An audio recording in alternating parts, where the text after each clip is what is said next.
Nacional y el Ministerio de Educación presentan Aprendo en Casa. Ministerio de Educación. Gobierno del Perú. El Perú primero.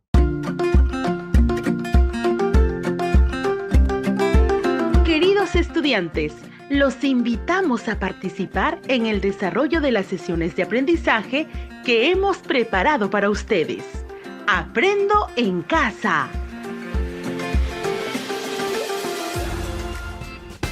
Buenos días a todas y todos los estudiantes de primer y segundo año de secundaria que están atentos a la radio. Bienvenidos a su programa Aprendo Ciencia y Tecnología en Casa. Soy Wilfredo Palomino y junto a Rocío Solano les acompañaremos el día de hoy. Queridos estudiantes, antes de seguir con el programa, queremos comentarles que hoy les presentamos un proyecto que será trabajado junto a las áreas de comunicación, matemática y desarrollo personal, ciudadanía y cívica llamado Fortalecemos la convivencia en el hogar y la comunidad mediante la solución de conflictos. Buenos días, Rocío, tu saludo. Buenos días a todas y todos los estudiantes de primer y segundo año de secundaria. Un gusto volverlos a tener aquí en su programa Aprendo en Casa. Queridos estudiantes, sabemos que el problema mundial que enfrentamos por la pandemia ocasionada por el COVID-19, entre las diversas situaciones a las que nos hemos enfrentado, se suma el retorno a las actividades sociales, económicas, asumiendo una nueva convivencia. Este retorno ocasiona diversos conflictos sociales, territoriales y ambientales al interior de nuestras comunidades. Conflictos territoriales porque se ha impedido el paso de personas con la finalidad de controlar el contagio del COVID-19. Conflictos ambientales por el uso inadecuado de energía eléctrica, el agua y otros servicios. Conflictos sociales porque obliga a las familias afectadas económicamente a consumir sus alimentos mediante ollas comunes o en comedores populares, entre otros. Así es, Rocío. Esta situación propicia al interior de las familias ciertos conflictos por los nuevos roles que deben asumir cada uno de sus miembros, deteriorando sus relaciones de convivencia. Por lo que se hace necesario identificar estrategias para fortalecer una buena convivencia en familia y comunidad y de esa manera evitar conflictos diversos. Frente a esta situación, nos planteamos el siguiente reto. ¿Qué estrategias y alternativas proponemos para la solución de conflictos que permitan fortalecer la convivencia en el hogar y la comunidad? Para dar respuesta a este reto, nos planteamos las siguientes interrogantes. Primero, ¿qué estrategias proponemos para solucionar conflictos y fortalecer la convivencia en el hogar y la comunidad? Segunda pregunta, ¿cómo la matemática nos ayuda a organizar nuestros espacios físicos comunes y personales para evitar conflictos en el hogar? Tercero, ¿por qué el uso eficiente de los recursos en el hogar y la comunidad contribuye a la mitigación del cambio climático? Cuarta pregunta, ¿qué alternativa de solución tecnológica permite utilizar de manera eficiente el agua en las labores agrícolas de la familia y la comunidad? Quinta pregunta, ¿cómo manifestar las historias que viven las familias para fortalecer la convivencia mediante textos narrativos? Y la última pregunta que dice, ¿cómo representar propuestas de estrategias y alternativas de solución de conflictos en el hogar y la comunidad? Rocío les comentará algunos detalles más acerca del trabajo que nos espera en las siguientes 2 semanas. Así es, Wilfredo. En consecuencia, el producto de la experiencia de aprendizaje será una historieta con estrategias y alternativas para fortalecer la convivencia en el hogar y la comunidad, para lo cual van a considerar los siguientes criterios para la elaboración y evaluación del producto. Actúa como mediador en un conflicto de su hogar o comunidad. Determina el área de las superficies de uso común y privado en el hogar para tener buena convivencia. Justifica que el uso eficiente de la energía eléctrica en el hogar y la comunidad contribuye a la mitigación del cambio climático. Diseña un sistema de riego por goteo para utilizar de manera eficiente el agua en las labores agrícolas de la familia y comunidad. Escribe con propiedad usando un vocabulario pertinente para garantizar la claridad, el uso estético del lenguaje y el sentido del texto escrito. reflexiona y evalúa el proceso de elaboración de los textos de manera permanente en el contenido, la coherencia, cohesión y adecuación a la situación comunicativa con la finalidad de mejorarlo. Les recordamos que este es el programa de radio del Ministerio de Educación para estudiantes de primer y segundo grado de educación secundaria Aprendo en Casa.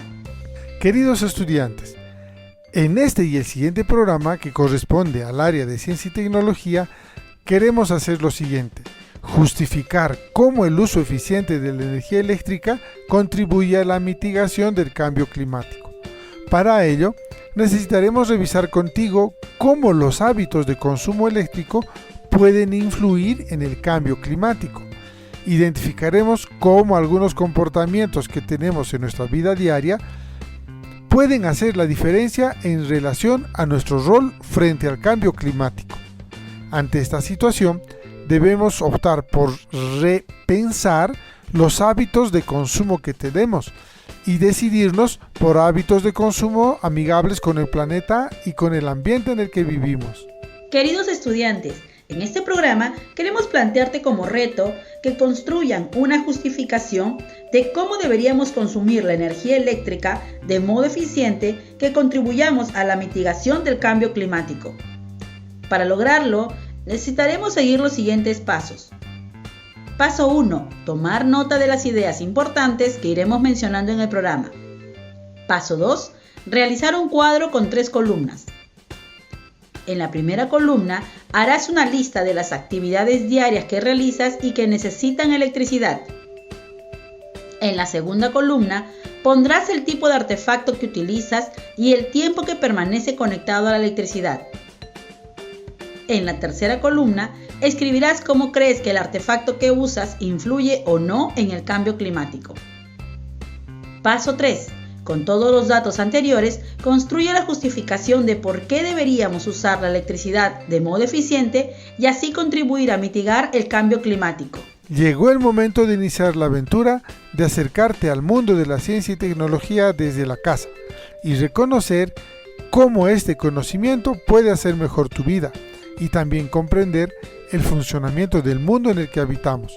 Por eso será muy importante que prestes atención a la conversación que tendremos con Rocío, ya que ambos iremos comentándoles ideas que les servirán para que puedan lograr la meta o el reto planteado para el programa de hoy. Hoy más que nunca la energía eléctrica se ha convertido en una necesidad básica e imprescindible para muchas familias. Encender un foco, conectar el cargador del teléfono, mantener el refrigerador frío o tan solo ver televisión o escuchar radio son actos que realizamos de manera tan frecuente que apenas nos ponemos a pensar en ellos ni en el consumo eléctrico que implican, y mucho menos en su repercusión en el ambiente y en el cambio climático. Así es, Rocío. En nuestras actividades diarias empleamos diversidad de artefactos eléctricos que nos ayudan a hacer algo más cómodo el desarrollo de nuestras actividades.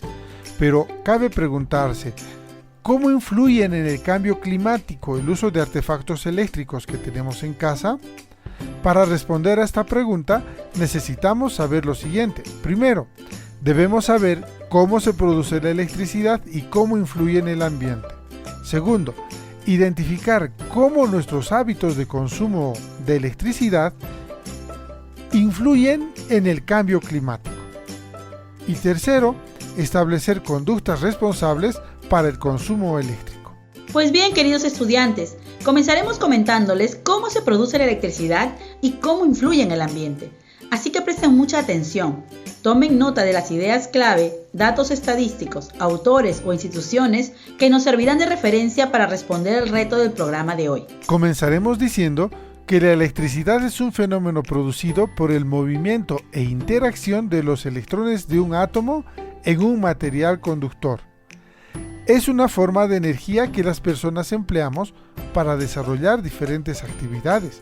La energía eléctrica se produce en centrales eléctricas a partir de la transformación de una energía primaria, que puede ser hidráulica, térmica, solar, nuclear o eólica.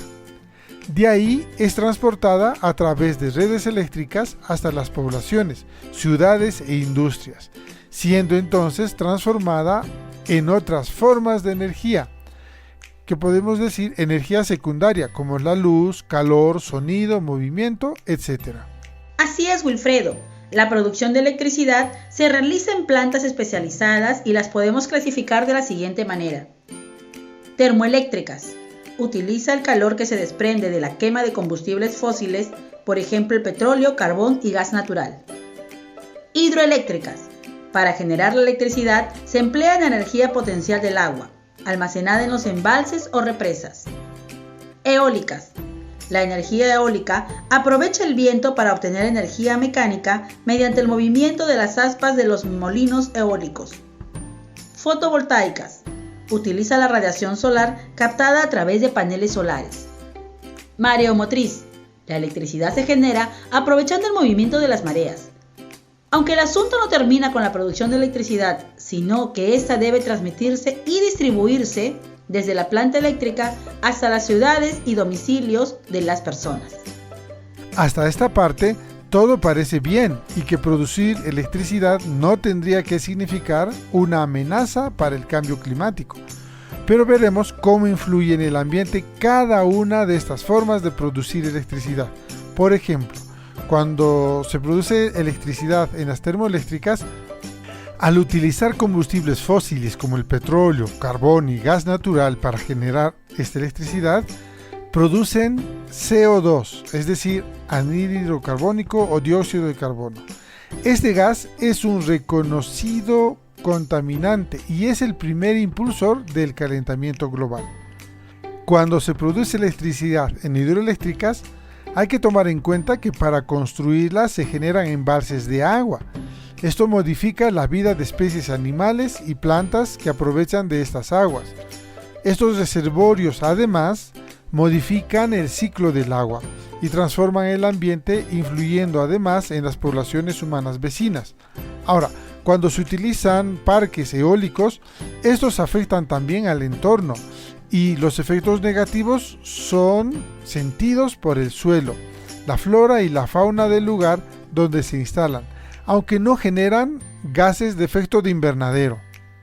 Tenemos también plantas fotovoltaicas o mareomotrices.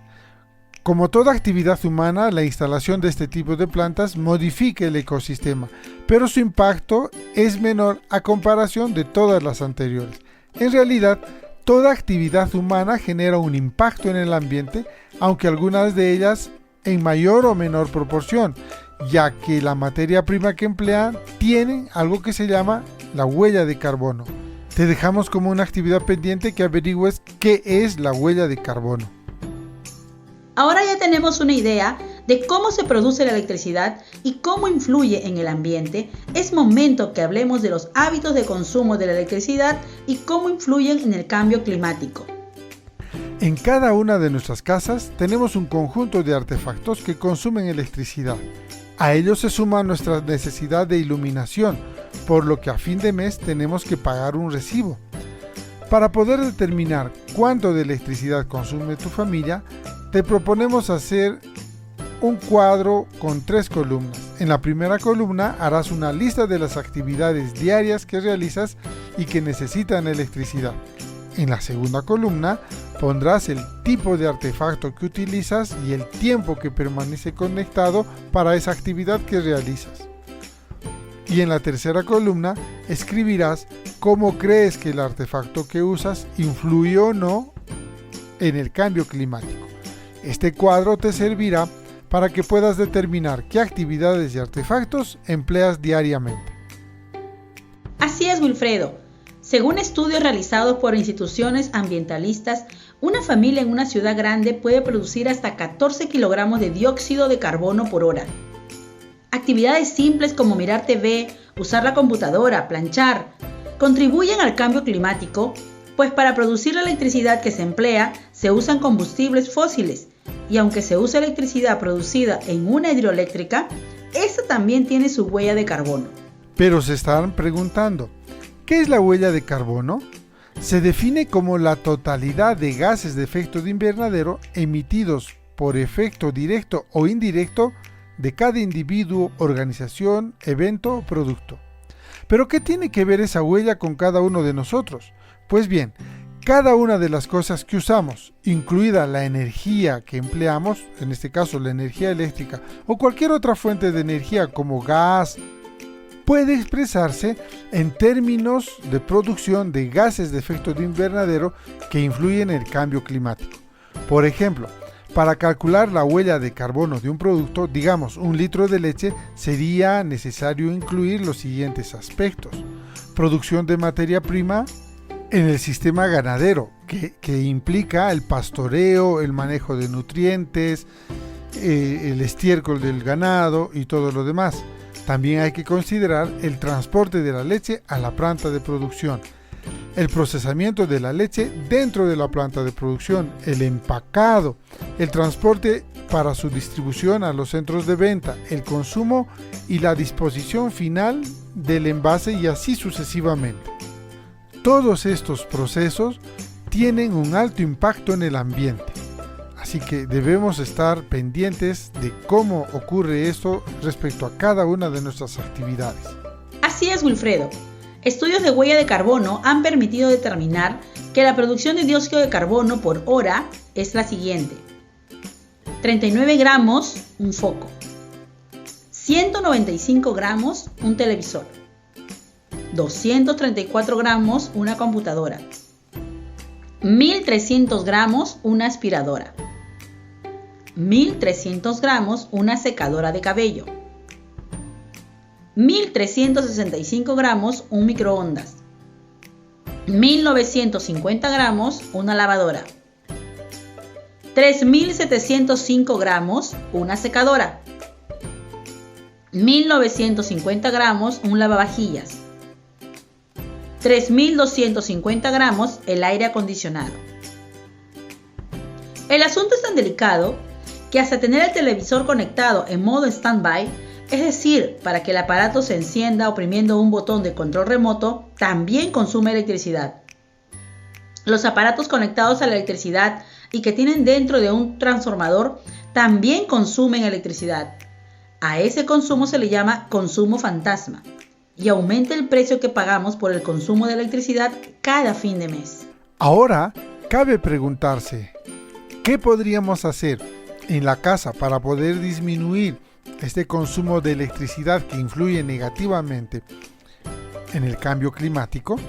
Pues lo primero, tendríamos que identificar en qué utilizamos la electricidad y pensar cómo podemos usarlo de manera más eficiente. Algunas de las acciones que podemos realizar de forma individual y en familia para reducir el consumo eléctrico son: comprar aparatos eléctricos de alta eficiencia, esos que tienen la letra A. Mientras más A tenga el aparato, mucho mejor. Otra cosa que debemos hacer es utilizar electrodomésticos de forma efectiva. Por ejemplo, si queremos escuchar radio, pues gasta menos que la televisión. Otra cosa que podemos hacer es apagar los aparatos en vez de dejarlos en modo suspendido y desconectarlos de la electricidad. También es importante dar mantenimiento a estos aparatos para que no estén malogrados.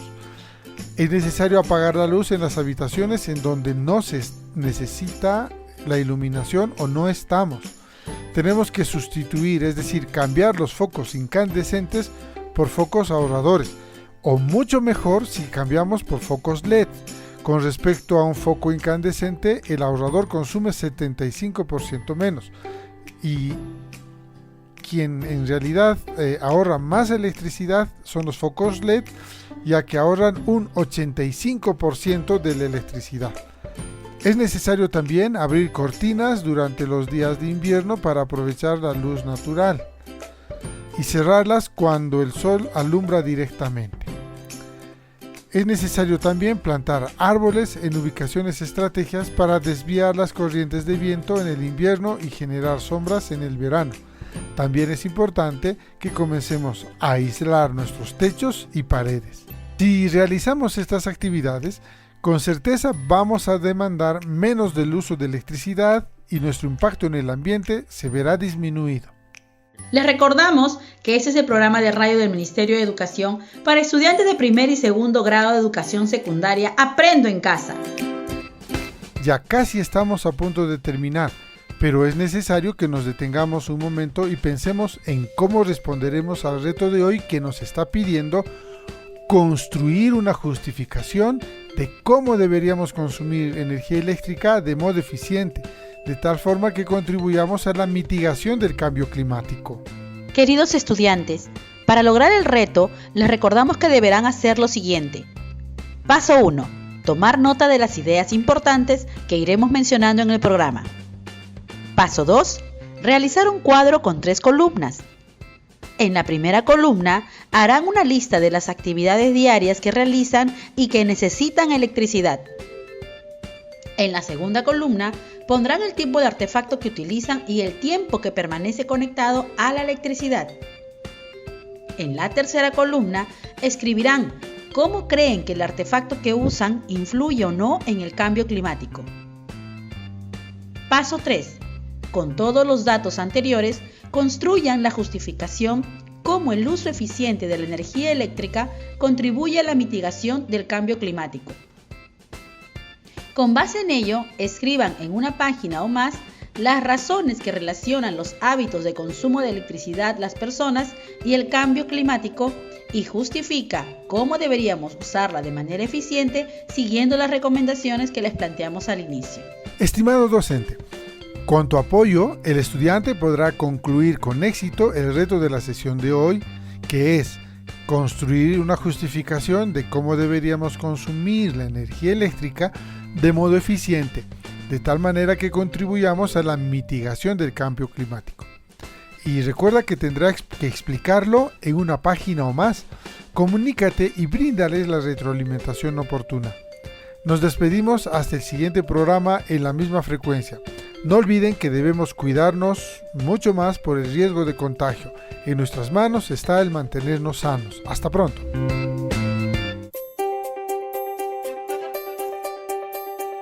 Aprendo en casa.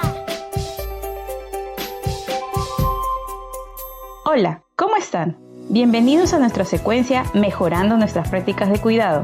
El tema de hoy es: me cuido de no gritar, no insultar y no dañar con acciones, gestos o palabras. Quiero reflexionar contigo acerca de cómo identificar las formas de maltrato que pueden estar dándose en casa.